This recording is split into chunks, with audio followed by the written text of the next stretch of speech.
वाहतूक कोंडीमुळे 16 महिन्याच्या चिमुकल्याचा मृत्यू झालाय। अत्यंत दुःखद अशी बातमी समोर आली आहे। रुग्णवाहिका 5 तास मुंबई अहमदाबाद महामार्गावर अडकली, त्यामुळे चिमुकल्याचा मृत्यू झालाय। नायगावच्या रुग्णालयातून मुंबईला हलवताना वाटेतच चिमुकल्याचा मृत्यू झाला। नायगावच्या चिंचोटीतील रुग्णालय या चिमुरड्यावर त्या ठिकाणी उपचार सुरू होते, मात्र डॉक्टरांनी पुढील उपचारासाठी त्याला मुंबईच्या रुग्णालयात घेऊन जाण्यास सांगितलं होतं। सकाळपासूनच मुंबई अहमदाबाद मार्गावर वाहतूक कोंडी सुरू होती।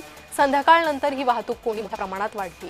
तब्बल 20 ते 25 किलोमीटर वाहनाच्या रांगा रस्त्यावर लागल्या आणि त्याचमुळे एका चिमुकल्याचा मृत्यू झालेला आहे।